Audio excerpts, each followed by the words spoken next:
Well, the first thing we can note is that he reaffirmed the one country, two system concept, and in doing so, he emphasized two fundamental principles. The first one being that country comes first. There's no two systems without it, and there'll be no tolerance for efforts to undermine this aspect of Chinese sovereignty. Second, to ensure that Hong Kong must be governed by patriots who protect sovereignty instead of struggling against it. Now, in terms of other messages, he talked about how the Greater Bay Area surrounding Hong Kong is the most dynamic part of China presently, and this will probably remain true for the foreseeable future. He talked about the chance for greater integration with the GBA. And as well as greater integration with national development plans and how these will improve Hong Kong's economic prospects.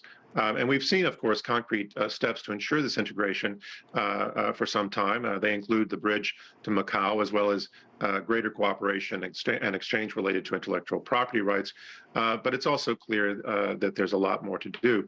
And in this respect, he talked specifically about the need to improve local governance. Now, I think in this context, he didn't talk about a lot of negative examples, but we know for a fact that there are several examples where improvement can be won.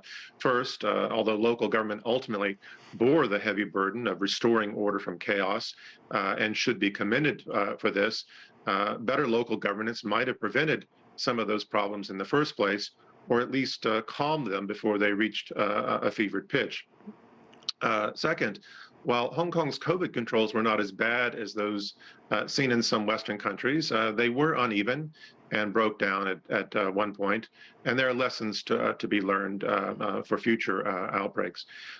Third, while efforts to develop Hong Kong as an innovation center have borne some fruit, the associated employment gains to date have been relatively modest, and these efforts need to be reinvigorated. And fourth, I think one of the most important aspects that he mentioned was that Xi Jinping mentioned was that young people in Hong Kong, many of whom took a vocal position in some of the protests, they need more support with education, employment, and housing, given the tremendous challenges they faced, including the danger of being a left behind generation.